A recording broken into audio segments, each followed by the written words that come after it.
Good morning అందరికి. ఇప్పుడే ఆఫీస్‌కి స్టార్ట్ అయ్యాను. వర్షం పడట్లేదు, అలానే ఎండ రావట్లేదు. వెదర్ ఏమో చాలా మూడీగా ఉంది.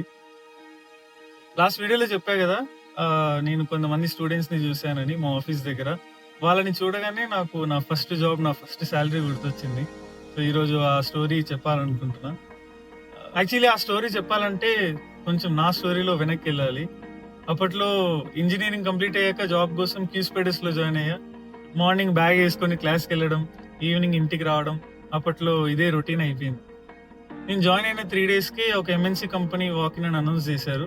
సో, ఓన్లీ ఎలిజిబుల్ క్యాండిడేట్స్‌కి మాత్రమే ఫార్మ్స్ డిస్ట్రిబ్యూట్ చేసి డీటెయిల్స్ క్యాప్చర్ చేస్తున్నారు.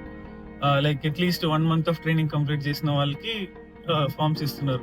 నా పక్కనున్న స్టూడెంట్ కూడా ఫార్మ్ ఇచ్చారు. కోయిన్సిడెంటల్లీ అతనికి 2 వచ్చాయి.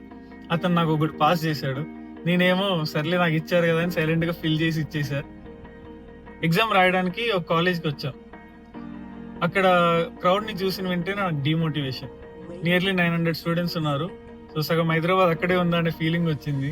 సో, ఎలానో వచ్చాం కదా అని చెప్పి యాప్టిట్యూడ్ ఎగ్జామ్ రాయడానికెళ్ళా. బట్ రిజల్ట్స్ రావడానికి 3 అవర్స్ పడుతుందన్నారు.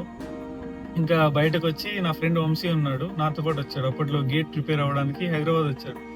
సో, వెళ్ళిపోదాం అంటే వాడు రిజల్ట్స్ వచ్చాయా అన్నాడు. అరే ఇంకా రాలేదురా అంటే, సరే రిజల్ట్స్ వచ్చాకే వెళ్దాం అన్నాడు. సో, అక్కడ ఒక పెద్ద ట్విస్ట్ నాకు అర్థమైంది. మా డాడీ నా ఫ్రెండ్‌కి చెప్పాడు. ఎగ్జామ్ రిజల్ట్స్ వచ్చేంత వరకు రిటర్న్ రావద్దు. ఎంతసేపు అయితే అంతసేపు అక్కడ ఉండండి అని. అప్పట్లో నా ఫీలింగ్ ఏంటంటే, ఈ జాబ్ కాకపోతే ఇంకో కంపెనీ వస్తుంది గదా! ఏదో దాంట్లో వస్తుంది గదా! సో, సెలెక్ట్ అవుతామనే కాన్ఫిడెన్స్ కన్నా ఏదో కంపెనీ వస్తుందిలే అనే కాన్ఫిడెన్స్ ఎక్కువ. సో, నేను ఆ జోన్‌లో ఉన్నా. ఒక 3, 4 అవర్స్ తర్వాత రిజల్ట్స్ అనౌన్స్ చేశారు. సర్ప్రైజింగ్‌లీ నా నేమ్ గూడా ఉంది. ఇంక next round email writing. So, email writing రాసేసి అరౌండ్ 7:30, 8కి అలా ఇంటికొచ్చాం. మార్నింగ్ 7కెళ్ళి నైట్ 7:30, 8కి వచ్చాం ఇంటికి. So, next round email writing. Email writing complete అయిన తర్వాత ఒక 1 వీక్ తర్వాత group discussion, technical round, HR. Finally select అయ్యావు అని ఒక మాట చెప్పారు. సెలెక్ట్ అయ్యావని చెప్పారు. బట్ ఆఫర్ లెటర్ మాత్రం ఇవ్వలేదు. సో, అప్పట్లో నా రొటీన్ ఇంకా డైలీ మెయిల్ తీసుకొని రిఫ్రెష్ చేస్తూ ఉంటా అంతే. One fine day offer letter with joining date వచ్చింది. ఇంకా చూడు ఫోన్ తీసుకొని మమ్మీ డాడీ దగ్గరికి వెళ్ళి చూపించా. సో, ఇంకా వాళ్ళు నాకన్నా ఎక్కువ వాళ్ళు హ్యాపీ ఫీల్ అయ్యారు. సో, అప్పుడు నాకు అనిపించింది ఈ మెయిల్ కోసం నేను ఒక్కడనే వెయిట్ చేయలేదు అని. కొన్ని డేస్ తర్వాత సాఫ్ట్వేర్ ట్రైనింగ్‌గా జాయిన్ అయ్యా భువనేశ్వర్‌లో. కొత్త ఆఫీస్, కొత్త పీపుల్, కొత్త లెర్నింగ్. సో, టైం ఎలా వెళ్ళిపోయిందో కూడా నాకు తెలీదు. అక్కడ కూడా ఒక పెద్ద ఇన్సిడెంట్ అయిందిలే. ఆల్మోస్ట్ ఇంక నేను రిటర్న్ ఇంటికి వచ్చేస్తా అనే సిచ్యువేషన్ అది. మేబీ నెక్స్ట్ వీడియోలో చెప్తా దాని గురించి. 1 మంత్ తర్వాత అది ఆ రోజు సాలరీ డే. సో, సాలరీ నా పక్కనున్న వాళ్ళందరికీ పడుతుంది. నాకేమో రావట్లేదు. నేను బ్యాంక్ యాప్ ఓపెన్ చేసి రిఫ్రెష్ చేస్తూ ఉన్నా. ఒక నియర్లీ 1 అవర్ తర్వాత సాలరీ పడింది.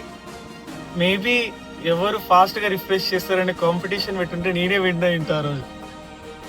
సో, అంత స్పీడ్‌గా రిఫ్రెష్ చేశా. అప్పట్లో ఒక ప్లాన్ ఉండేది. సో, నా సాలరీ వచ్చిన తర్వాత నా ఖర్చులన్నీ అయిపోయిన తర్వాత ఎంత మిగిలితే అది ఇంట్లో ఇద్దామని. బట్ నాకు రియాలిటీ చాలా హార్డ్‌గా హిట్ అయింది. ఆ మంత్ ఎక్స్‌పెన్సెస్ అయిన తర్వాత నా బ్యాంక్ బ్యాలెన్స్ చూసి మా డాడీనే రిటర్న్ నాకు మనీ ఏశారు. సో, అప్పుడు అనిపించింది సాలరీ సంపాదించడం కాదు, దాన్ని మెయింటైన్ చేయడం కూడా ఒక ఆర్ట్ అని. ఇప్పుడు వెనక్కి చూస్తే ఈ స్టోరీలో హీరో నేను కాదు. ఎగ్జామ్స్ రిజల్ట్స్ వచ్చేదాకా రిటర్న్ రావద్దని చెప్పిన మా డాడీ, ఆ మాటని చాలా సీరియస్‌గా తీసుకొని చెట్టు కింద పడుకున్న నా ఫ్రెండ్ వంశీ. వీళ్ళిద్దరిలో ఎవరు లేకపోయినా ఈరోజు మేబీ డిఫరెంట్ స్టోరీ చెప్పేవాడిని. This is good. అరే వంశీ, ఈ వీడియో చూస్తే కమెంట్ చేయరా. ఎలానో నువ్వు కాల్స్ లిఫ్ట్ చేయవు, మెసేజ్‌కి రిప్లై ఇయ్యవు. లైఫ్‌లో కొన్నిసార్లు మన జర్నీని మార్చేసే పెద్ద డెసిషన్స్ కావు. ఒక ఫార్మ్, ఒక మాట, ఒక ఫ్రెండ్ అంతే. సో, ఇలాంటి టర్నింగ్ పాయింట్స్ మీకేమైనా ఉంటే కామెంట్స్‌లో షేర్ చేయండి. ఇంట్రెస్టింగ్‌గా ఉంటుంది. మళ్ళీ నెక్స్ట్ వీడియోలో కలుద్దాం. Same road different story.